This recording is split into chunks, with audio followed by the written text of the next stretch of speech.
Hi, everyone, and welcome to the Other World podcast. And this one is part of our Truth series.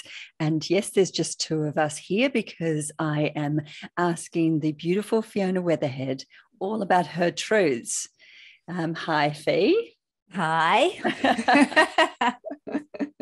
How does it feel sitting in the hot seat? It feels okay at the moment. Let's see how we go.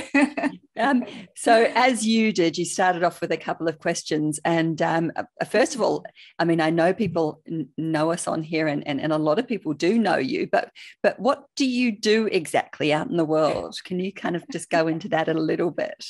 Oh, that awful question, because I don't do one thing. So I never quite know how to answer that question. And it's always really funny because I become a little bit like the deer in the headlights whenever anybody says, "What is it that you do?" And I go, "Oh, well."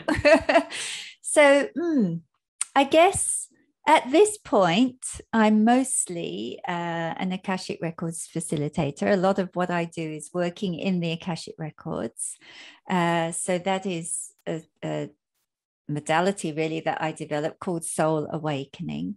And I work with people to work through anything that's blocking them really through those sessions. I also teach how to work in the Akashic Records. That's something that's been new this year, but I've been really enjoying that. I teach intuitive development. I'm a meditation practitioner and facilitator. I do circles and run retreats with you, Deni, and yes, a million other things. Soul coaching is another big part of the work that I do, which has really been one of those parts of my work that's taken off over the last 4 or 5 years. Basically, I work mostly with women, but also with men to create a state of self-empowerment. That's it in a nutshell, but to do it in many different ways. Beautiful. That sums up the Fiona that I know. So that was beautiful. I'm going to ask you another question now, and when I thought about this question, I thought it's actually a really beautiful way for us to start our Truth series podcasts in the future, because it's kind of a way of cutting to personal truths in a way. If I was to say the words "I am," how would you answer that? Oh, I am. And I know I'm putting you on the spot here. Yes.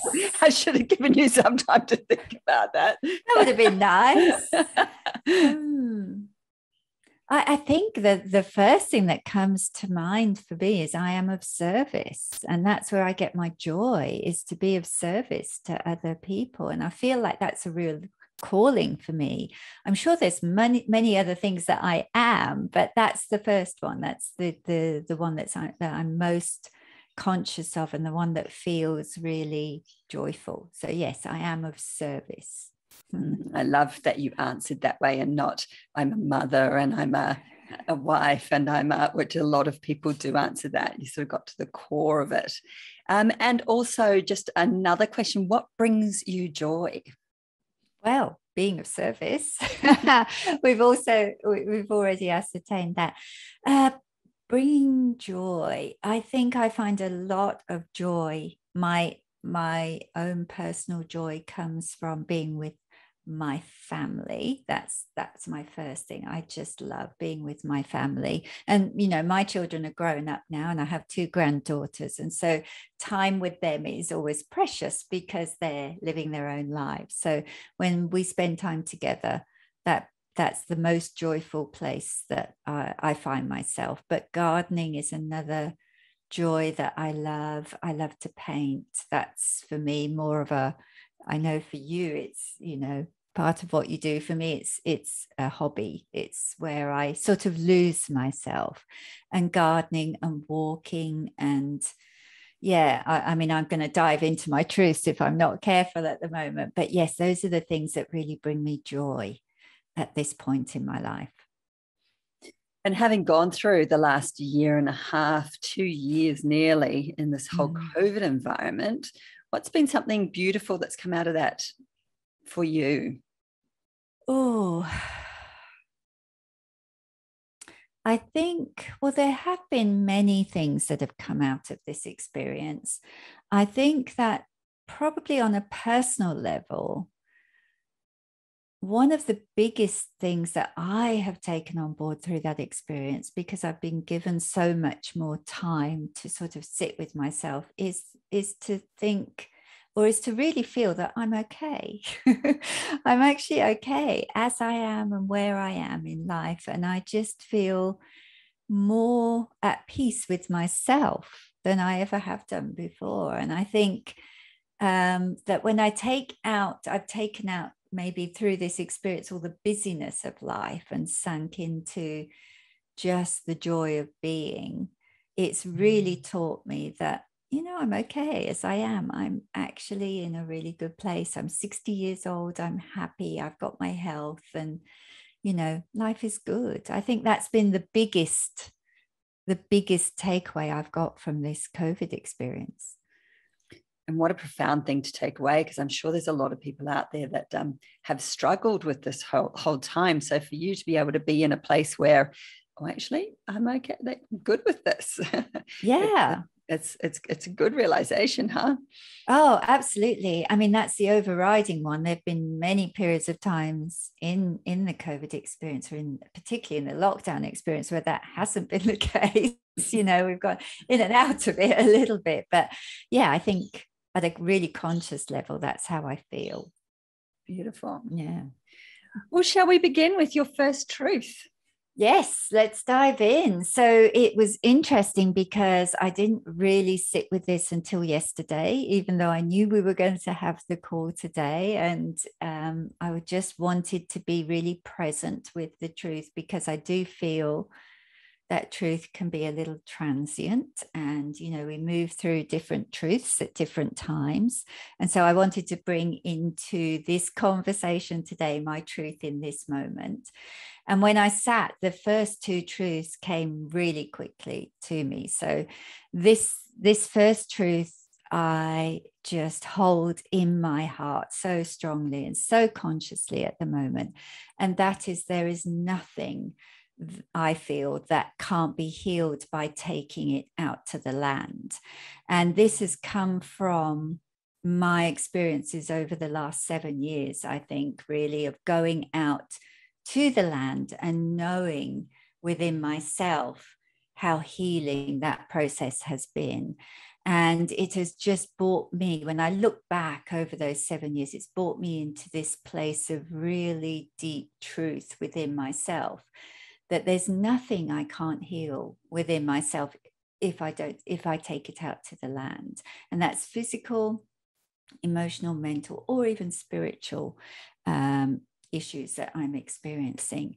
And this deep, I think, connection that's been created over those 7 years has really anchored that into my being in such a conscious way that I'm so grateful today that I can actually share that with other people, because it is my truth. And so I feel that bringing women out to land in the way that we do in the other world is just, it's just a joyful way that I can live my truth, actually, and share it with others.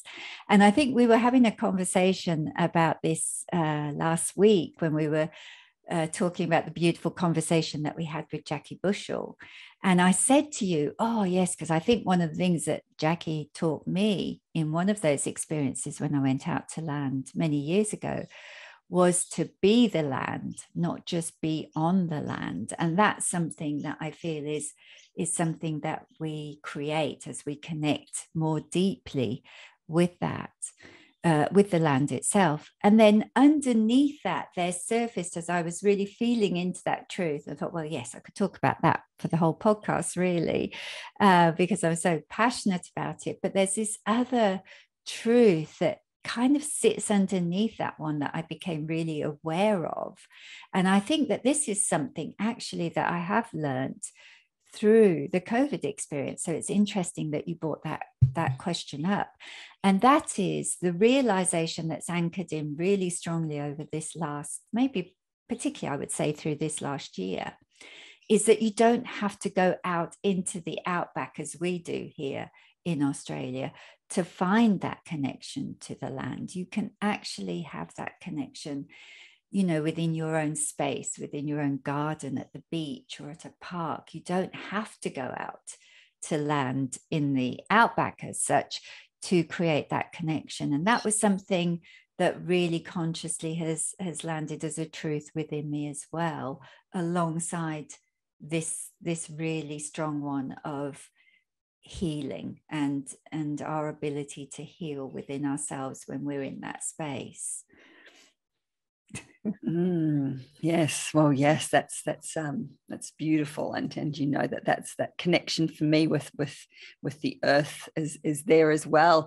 So for those people that are sitting at home and don't have the ability to go out somewhere, how would you go about making that experience of being one with the land or taking things to the land? How does that look, or how could you suggest for someone to actually go about that in a practice? Well, I think it's all about presence and consciousness and intention. So setting an intention to connect with the land is the starting point, because, you know, there's that obviously well used saying in the spiritual community, you know, where I forgot what it is now, where intention goes, energy flows. I think it's that one. Yeah. And you know, and I totally believe that's true. Everything comes from our intention. So if we set a strong intention that I really want to connect with the land in whatever way I can in this space that I'm in, I mean, that's where your energy will go. You will find that. I think that will intuitively, in a lot of ways, guide you to the place around you where you can create that intent, you know, that connection for yourself. And that may be in your local park around the corner. I have a beautiful friend who goes to the park up the road, and she talks to the trees up there, and that's the way that she really connects with them. You know, it might be something in your garden, in your own space even, that you're drawn to, or if you live near the ocean or a river, anything really around you that calls you. And it's really then about being present with the land. So when you go there, really being present in that moment, feeling your feet on the ground, really sending your awareness down into the earth and just sitting and being present. You don't need to do anything. There's no big ritual around it. It literally is a case of intention and presence. It's very simple. And I think sometimes we overcomplicate it, being human. You know, we tend to overcomplicate these things, and they're actually really simple processes to work with that anyone can do literally anywhere. I know in some of the shamanic studying that I've done, Sandra Ingerman's one, somebody that I've read and done a lot of her courses, and she talks about the consistency of going to something specific. So if you have a tree or a plant in your garden, rather than just kind of going out in general to land, go specifically to something on a regular basis. I guess it's in the same way that we build up friendships with each other by having a consistent practice of meeting and talking and sharing. In some ways, that when you connect with nature or earth, having that consistency of being present with something specific can really help.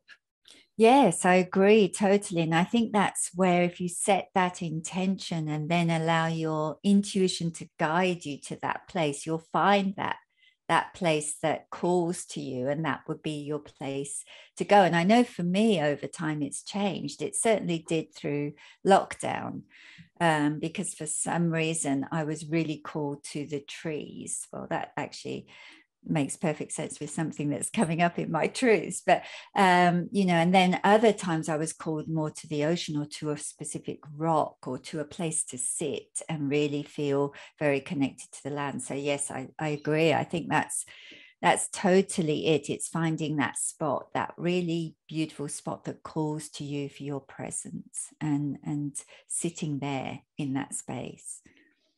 I wonder also, because both of us have traveled out to, I mean, we've done a fair amount of going out into the red center and onto dirt and to those places that are sacred and they have less human intervention.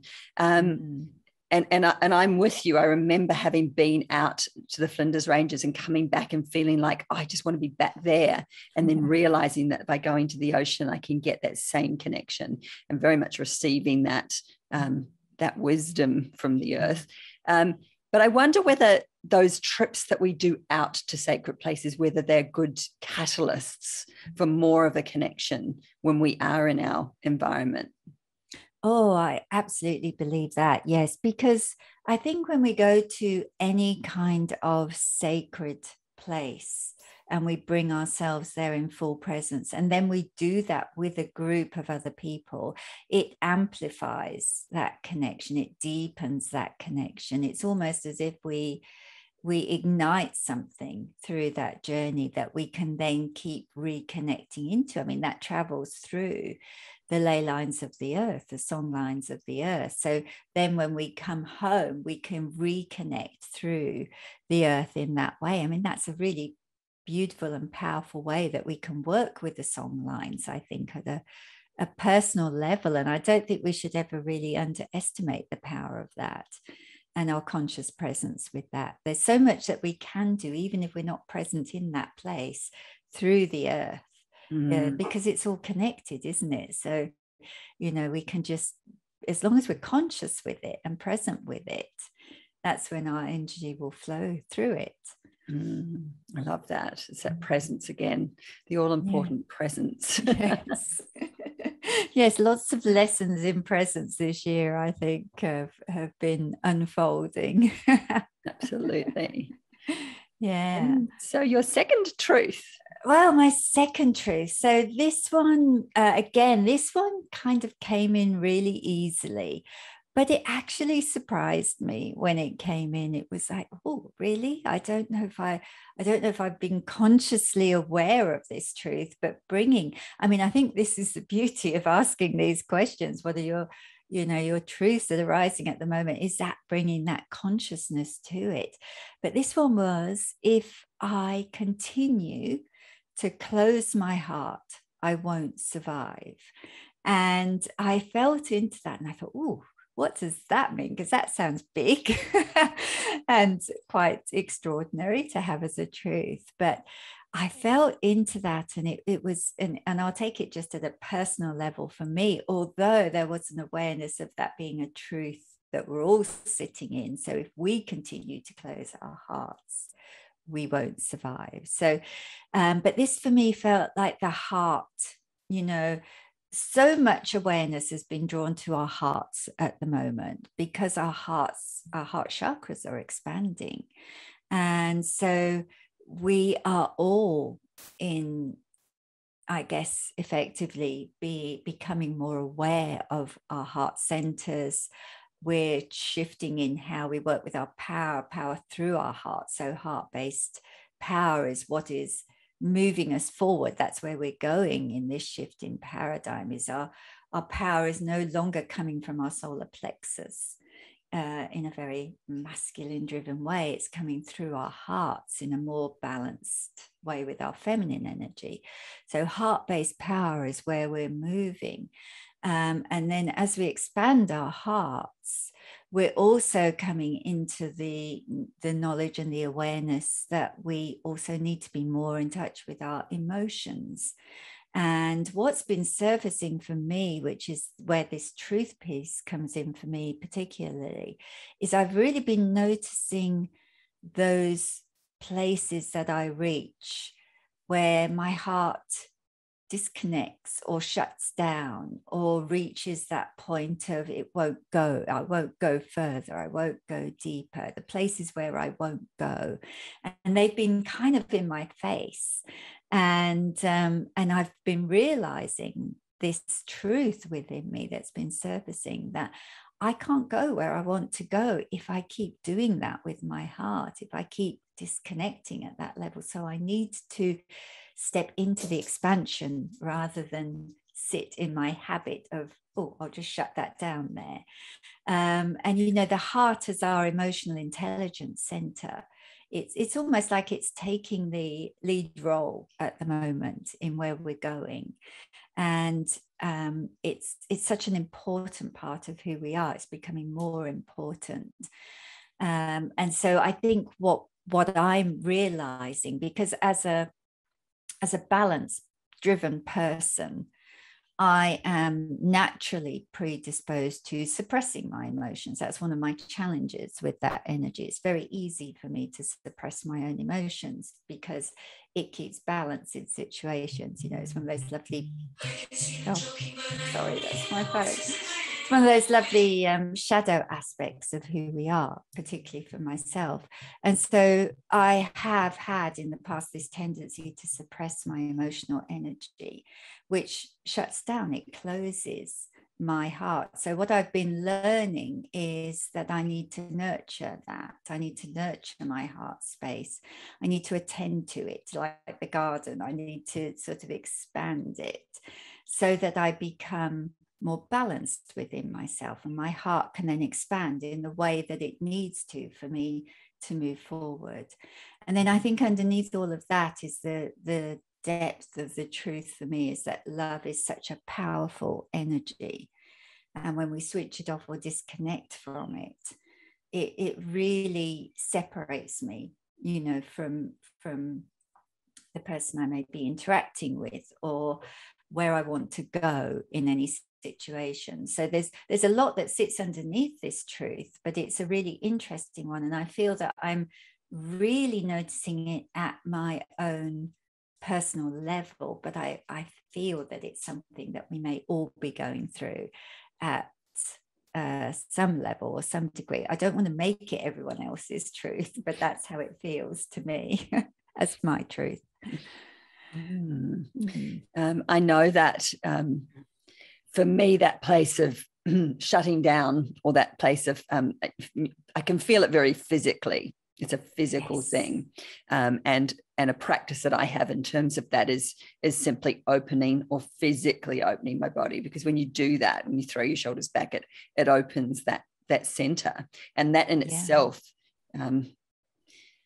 opens you to the emotion that's there, instead of creating that block, which we'll tend to do when we go, no, I'm not going any further. And there's also, because, you know, again, it's really physical for me when that place of, I don't want to go any further, because I know going any further is going to make me vulnerable. And that it's that vulnerability piece that we protect, or we kind of like, just going to keep it nice and safe here, whereas it's actually, you know, there's so much to be said for opening to that vulnerability and allowing it to be exposed to the light, so that then that you know, as you say, that loving place that requires a fair amount of trust. I mean, ultimately with self, and then with whoever or is around you.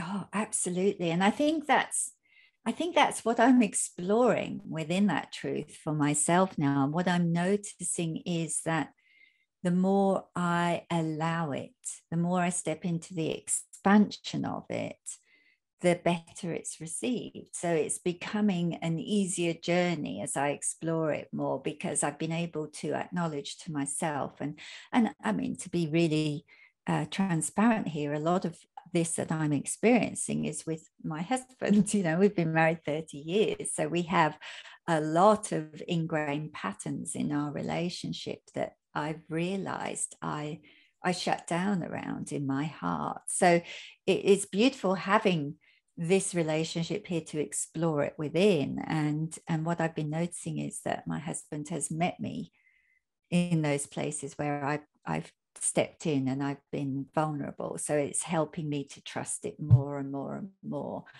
and expand into it more and more and more, which is beautiful for both of us. Because although I'm not really having those conversations with him around what all that is, the background to it, because bless him, he's very supportive and understanding, but there's only so much he can he needs to know or wants to know around my inner journey of it.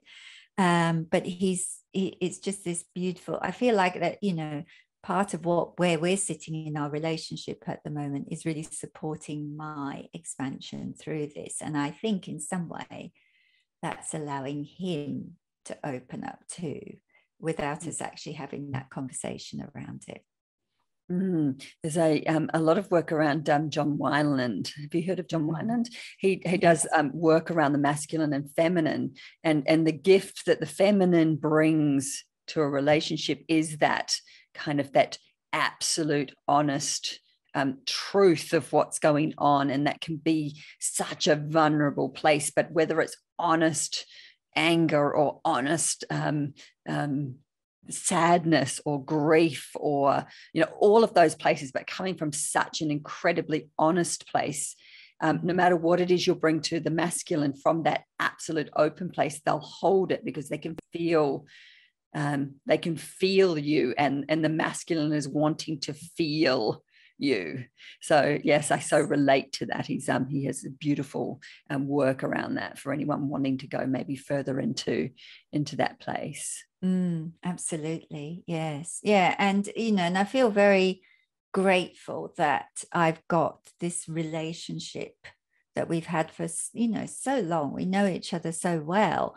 And yet there's still more that we can explore together at this time. We've been together 30 odd years, and we can still explore more. It's kind of beautiful, really, in that respect. Absolutely. And third, just had to roll on to your third one. Yes, you said that two really rose quickly. So what was the third one that you maybe pondered a bit more? Yes, so this one was a surprise to me because I sat with this a little bit more this morning because I thought, I've only got two. I better, hopefully another one's going to come in. And it didn't come in as quickly as the others did yesterday. But when it did come again, it did kind of surprise me a little bit. But this, as I said, this quest to observe my truth has really reconnected me to this truth, I think, in a deeper way. And when I say it, I think you're going to smile because my third truth is it's all about the trees. And I have always been a tree lover, but I haven't always been so connected to them. And this message came through very clearly for you and I, but I'll just talk about it from my personal perspective. When we were in the Warren Bungles a few years ago, when we were there exploring the first retreat that we ran there, and we became so aware of all the bushfires that had taken place there in 2013.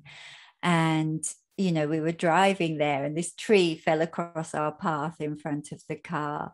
And then we walked around and there was the decimation of the forests, and there was this, all the blackened trees. It was beautiful, but also there was, this sense of death as well around all of that.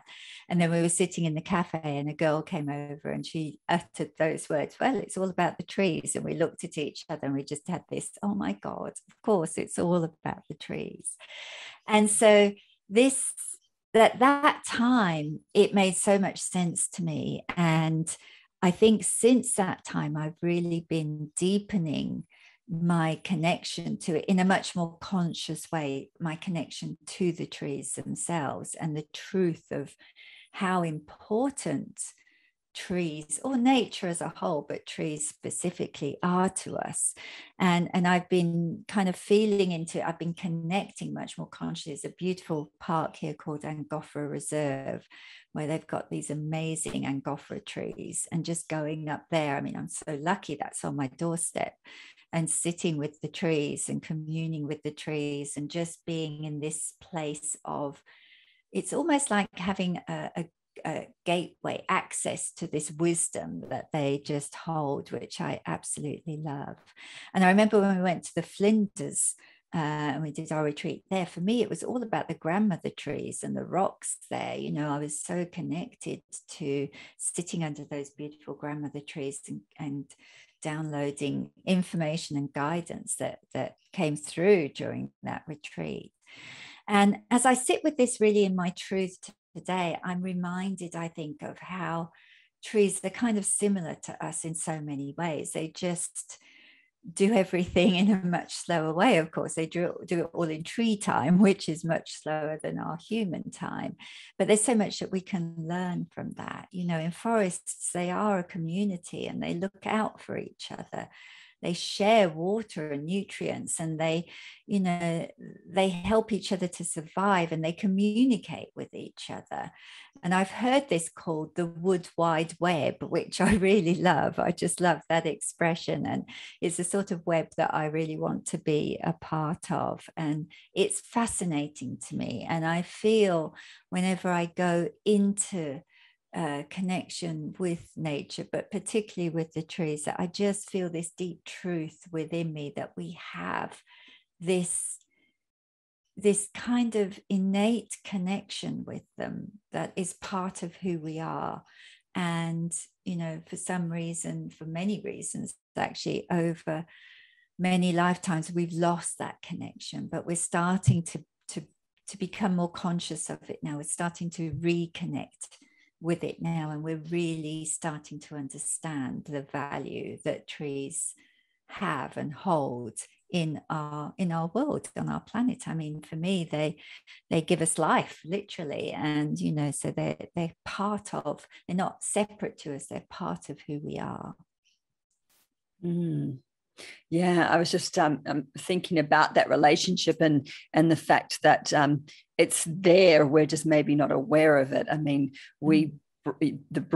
our breath is such a big part of living and our life, and the very fact that they take our breath and change it into what we need, the oxygen that we need. They take our carbon dioxide and change it, makes it this beautiful two-way relationship that we have with probably no other piece of nature in that same way. It is an absolute link.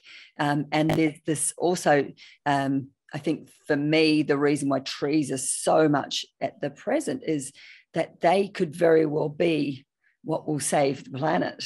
So yes, the more awareness we have of the actual trees and what we can do to replant them and replenish them on the earth, that's where our we have the ability to solve global warming right there. Not us, the trees have the ability to solve that for us, and hence why we support Tree Sisters. Yes, that's right, which is something we support through the Other World Collective, and, you know, proudly so. But I think, you know, how often, you know, we could ask ourselves a question: how often do I give gratitude for the trees? How often do I sit in presence with them, just sitting with them? How often do I allow my mind and my thoughts to look at that tree out of the window and thank it for its, you know, what it gives to me? And I don't think we do that enough. And if there was more of that, I think it would just make everything better in the world for some reason. Yes, well, I was going to say, I think that again is what going out onto land does, because it takes you out of the busyness of life and distractions and everything, that you actually do stop. And when you stop, that conversation gets so loud.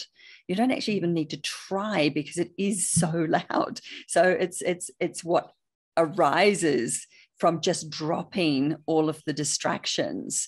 Another powerful reason to go out onto land. Yes, and well, I have this problem with my screen. Yes, my camera's not. I have this problem with my camera breathing sometimes, and it seems to be doing that at the moment. But yes, yeah, I mean, that's it. I think when we go out on land, we are just so present that we create space to hear, we create the space to feel, we create the space to connect with the land and the trees, so much more consciously. It's so much easier to hear and to feel when we're doing that in that space. Beautiful. Yeah. I love all of that. Yes, I feel your truths too. Thank you. And I do feel a lot like, you know, the beautiful wisdoms that you bring and that we have in the other world, you know, as the basis of a lot of the things that we do. Absolutely. Yeah, I definitely want to bring more of that into those offerings that we have. And the heart opening space, you know, that we have been working with in terms of that change, that shift in power, to come from more a heart-based power and a power with instead of power over. Yeah. I mean, this is massive at the moment in terms of, I mean, everything is changing. When we think about it, everything is changing. Our DNA is changing. We're in a state of metamorphosis. And, you know, literally everything is changing within us.